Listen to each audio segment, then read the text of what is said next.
పంపించారు. ఓకే, ఒకసారి జాన్ గారి దగ్గర జాన్ గారు, నేను మీరు అజయ్ బాబుని కలిసినట్టున్నారు.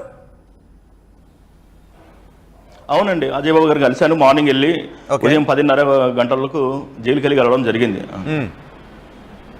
ఏమంటున్నారు ఆయన? అయితే ఇక్కడ అజయ్ బాబు నాకు చెప్పే విషయం, అజయ్ బాబు ఏం చెప్తున్నారంటే, అన్న నాకు జైల్లో నాకు రక్షణ లేదు, ఖైదీలు తిడుతున్నారు, చెడ్డ మాటలు కొట్టడానికి వస్తున్నారు, ప్లస్ అక్కడ ఉన్న ఆఫీసర్లు నన్ను చెడ్డుగా, నిన్ను పాస్టర్ నన్ను చూడకుండా చెడ్డగా సంభవిస్తూ నన్ను ప్రతి ఆఫీసర్ నన్ను తిడుతున్నారన్న, నన్ను తొందరగా తీసుకెళ్ళానని ప్రాధేయపడుతున్నాడు.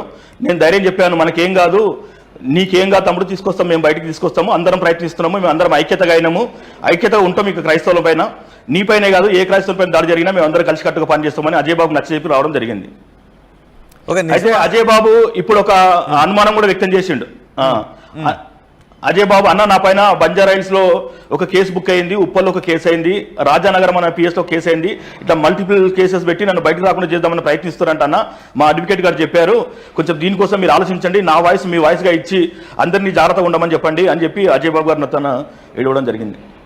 ఓకే, అంటే నిజానికి ఇప్పుడు ఎవరైనా కూడా, ఏ మతస్థులైనా కూడా కొన్ని సందర్భాల్లో సంయమనం పాటించాలి. కానీ ఆ సంయమనాన్ని పాటించకుండా దాని చుట్టూ కొన్ని రాజకీయ పరమైనటువంటి ఆరోపణలు, సమాజంలో కొంత అశాంతిని క్రియేట్ చేయడానికి అవకాశం ఉన్నటువంటి మాటలు ఎందుకు మాట్లాడుతున్నారు? ఇప్పుడు అజయ్ మాట్లాడింది కూడా కొన్ని అనుమానాలను వ్యక్తం చేశారు. జమిలి ఎన్నికలు వస్తున్నాయి కాబట్టి దానిలో కుట్రలో భాగంగా ఇలా చేస్తున్నారు అంటూ ఒక పార్టీకి, లేదంటే ఇంకొక మతానికి, లేదంటే ఇంకొక వర్గానికి, ఇలా ఇవన్నీ అనుమానాలు కదా. అనుమానాలు బయట నిజమని అనుకొని అవి అశాంతిని క్రియేట్ చేసేటటువంటి వాక్యాలుగా, పరిణామాలుగా సంభవించే అవకాశం ఉన్నప్పుడు కొంత సంయమనం పాటించాలి కదా. అలా ఎందుకు ఉండట్లేదు ఎవరు కూడా?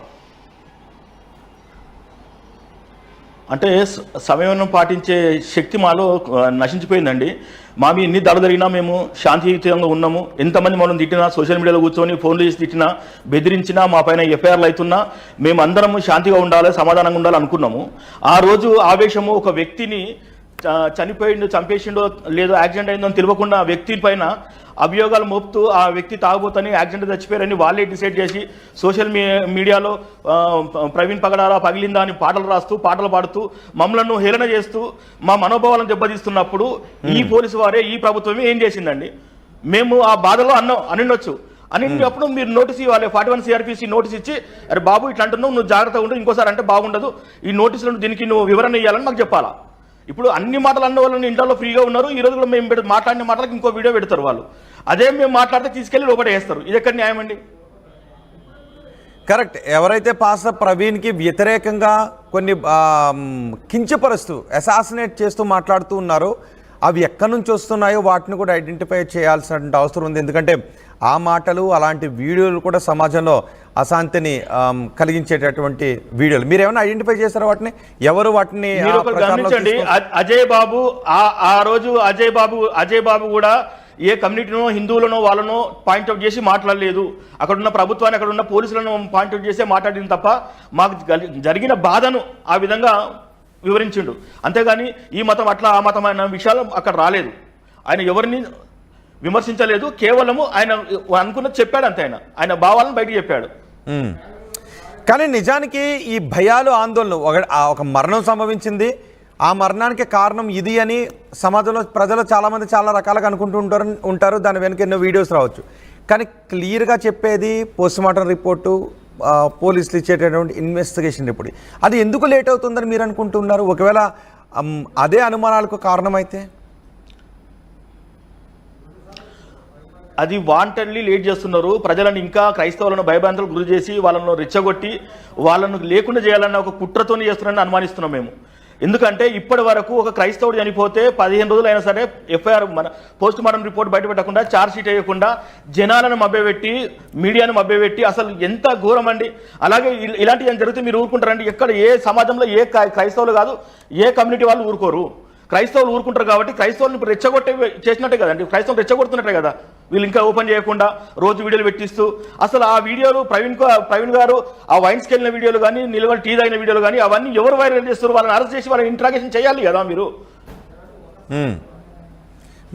మీరు ఆ కంప్లైంట్ ఏమైనా ఇచ్చారా? ఇవన్నీ కూడా మార్ఫింగ్ వీడియోస్, అందులో ఉన్నది ఎవరినో డూపుని పెట్టి ఇదంతా కూడా యాక్ట్ చేయించారు అని మీరు? ఆర్టీవీ వారికి మా విజ్ఞప్తి ఏంటంటే, పోలీసు వారు క్రైస్తవుల కంప్లైంట్ తీసుకోరు. క్రైస్తవులను ఆంధ్రప్రదేశ్లో పోలీసు వారు కానీ తెలంగాణలో క్రైస్తవుల కంప్లైంట్ తీసుకోలేరు. ఫర్ ఎగ్జాంపుల్ ప్రవీణ్ పగడాల గారు తెలంగాణలో ఉన్న బాప్టిస్ట్ చర్చి మనిషి, తెలంగాణలో చనిపోయిన వ్యక్తి కోసం ఇక్కడున్న కాంగ్రెస్ పార్టీ కూడా ఇంతవరకు మాట్లాడలేదు. నాకు అందిన సమాచారం ప్రకారము ఇక్కడ కాంగ్రెస్ పార్టీ నాయకులు, ఇక్కడ ఉన్న చైర్మన్ గా ఉన్న వ్యక్తి, ఇంకొక వ్యక్తి వెళ్ళి ప్రవీణ్ పగడాల గారి ఇంటికి వెళ్ళి కూర్చొని మాట్లాడి వచ్చారు తప్ప ఒక వ్యక్తిని, ఒక పాస్టర్ని చంపేసిర్రు, ఈ విధంగా యాక్సిడెంటా చావా ఏం తెలియదు. వీళ్ళు కూడా మాట్లాడవచ్చు కదండి. క్రిస్టియన్ కమిటీలో ఉన్న కాంగ్రెస్ లీడర్లు అందరూ బయటకు వచ్చి మాట్లాడాలి కదా. ఒక్కరో ఇద్దరు మాట్లాడుతున్నారు. ఇంతకుముందు ఏది జరిగినా కానీ ప్రభుత్వంలో ఉన్న వాళ్ళు స్పందించేవాళ్ళు, ఇప్పుడు స్పందించట్లేదు. కాంగ్రెస్ పార్టీలో ఉన్న నాయకులు వచ్చి ఒక ప్రెస్ మీట్ పెట్టలేదు. క్రైస్తవ లీడర్లు ఇంతమంది మనోభావాలను దెబ్బతిని క్రైస్తవ లీడర్లు అందరూ బయటకు వచ్చి బాధపడుతున్నారు. కాంగ్రెస్ పార్టీలో ఉన్న చైర్మన్లు కానీ, కాంగ్రెస్ పార్టీ క్రైస్తవ నాయకులు కానీ బయటకు వచ్చి ఒక వాయిస్ ఇచ్చి మేము కూడా మీకు సపోర్ట్ చేస్తున్నాం, మేము అండగా ఉంటాం, తెలంగాణలో అట్లా కాదు, ఆంధ్ర జరిగినట్టు మేము చెయ్యము అని వాళ్ళు ముందుకు రావాలి. వాళ్ళు కూడా అప్పీల్ చేయాలి, గవర్నమెంట్తో మాట్లాడాలి, ఆంధ్రప్రదేశ్ గవర్నమెంట్కి చెప్పాలి. వాళ్ళు ఏమండి ఇక్కడ మా క్రైస్తవులు పెయినిక్ అవుతున్నారు, అక్కడ కూడా అవుతున్నారు, ఈ రెండు రాష్ట్రాల మధ్య గొడవ అవుతున్నది, మీరు ఏం చేస్తున్నారో కొంచెం ప్రజలకు చెప్పండి అని వీళ్ళు కూడా ఇక్కడ ఉన్న సీఎం కానీ, హోమ్ మినిస్టర్ కానీ, హోమ్ మినిస్టర్ స్థాయిలో ఉన్న సీఎం కానీ, ఇక్కడ ఉన్న డీజీపీ గారు కానీ అక్కడ చెప్పాలి వాళ్ళకు. ఇక్కడ ఎవరు చెప్పట్లేదు. అక్కడ వాళ్ళ ఇంటికి వెళ్ళి మీరు సీక్రెట్గా మాట్లాడొచ్చి చెప్పడం ఏంటి? ఇక్కడ ఉన్న క్రైస్తవులందరూ బయటకు వచ్చి మాట్లాడుతుంటే ఇక్కడ తెలంగాణ క్రైస్తవుల మీద ఎఫ్ఐఆర్ చేసి జైల్లో వేస్తుంటే తెలంగాణ ప్రభుత్వం కామ ఉండడం మీద అర్థం ఏంటి? అంటే తెలంగాణ ప్రభుత్వం కూడా క్రైస్తవులను పట్టించుకోదా? తెలంగాణ ప్రభుత్వం కూడా క్రైస్తవులపై జరుగుతున్న అరాచకాలను ఆపదా? తెలంగాణ ప్రభుత్వం కూడా అన్ని ప్రభుత్వంలో ప్రవర్తిస్తుందా? అసలు ప్రభుత్వాలు మా కోసం పనిచేస్తున్నాయి. కాంగ్రెస్ గవర్నమెంట్ తక్షణమే వీటిపైన స్పందించి ప్రవీణ్ పగడాల గారి హత్యన లేకపోతే యాక్సిడెంట్ అని తేల్చాలని చెప్పి అక్కడున్న ప్రభుత్వానికి డిమాండ్ చేయాలి. కాంగ్రెస్ ప్రభుత్వం మీకు ఓటేసిన వ్యక్తి అక్కడ చనిపోయిండు, అతను జరుగుతున్న వాళ్ళ కుటుంబానికి ఏం జరుగుతుంది, అసలు ఇక్కడ ఉన్న క్రైస్తవులకు అసలు సెక్యూర్ ఉందా లేదా? తెలంగాణ ప్రభుత్వంలో ఉన్న శ్యామ్ కిషోర్ గారిని, ప్రవీణ్ గారిని, సతీష్ కుమార్ గారిని పెద్ద పెద్ద సేవకులను టార్గెట్ చేసి చంపేస్తామని వీడియోలో వస్తున్నాయి.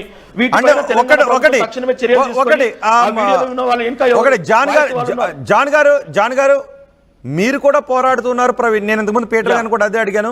మీకు కూడా ఏమైనా బెదిరింపు కాల్స్ వచ్చాయా?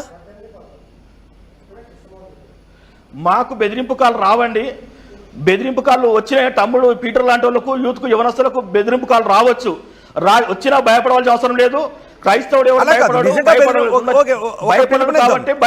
భయపట్టించాలనుకుంటున్నారు. ఒకటి అడుగుదాం. ఓకే, ఎవరికైనా నిజంగా బెదిరింపు కాల్స్ వచ్చాయని బయట ప్రచారం జరుగుతోంది. బెదిరింపు కాల్స్ వచ్చినట్లయితే నిజంగా దాన్ని ఉపేక్షించకూడదు. ఒకవేళ బెదిరింపు కాల్స్ వచ్చాయి అనుకున్న వాళ్ళు ఎవరైనా ఉంటే, ఎవరైతే బెదిరింపు కాల్స్ వచ్చాయో మీరు కూడా ఆర్టీవీ దగ్గరికి రావచ్చు, మీరు పోలీస్ స్టేషన్ దగ్గర కూడా వెళ్ళొచ్చు. ఏ నెంబర్ నుంచి మీకు బెదిరింపు కాల్ వచ్చిందో ఆ నెంబర్ డీటెయిల్స్ ఇద్దాం. ఏమంటారు మీరు పీటర్ గారు? ఒకవేళ నిజంగా బెదిరింపు కాల్స్ వస్తే బయట సోషల్ మీడియాలో ప్రచారం జరుగుతుంది. ఒక్క నిమిషం సార్, ఆర్టీవీ ద్వారా నేను ఒకటి అపీల్ చేస్తున్నాను.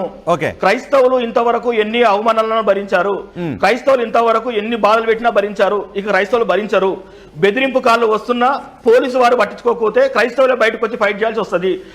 ఇప్పుడు అజయ్ కుమార్ లాంటి వాళ్ళు, ఇప్పుడు ఉన్న క్రైస్తవ లీడర్ల వాళ్ళు 1000 మంది పుడతారు. ఇప్పుడు మొత్తము 2 రాష్ట్రాల్లో అల్లకొల్లలు అవుతాయి. బెదిరింపు కాళ్ళు రాకుండా చూడవలసిన బాధ్యత మీదే. బెదిరింపు కాళ్ళు అరెస్ట్ చేయవలసిన బాధ్యత కూడా ప్రభుత్వాలే. ఓకే, కరెక్ట్ పీటర్ గారు. బెదిరింపు కాల్స్ వస్తూ ఉన్నప్పుడు బెదిరింపు కాల్స్ ఎవరికైతే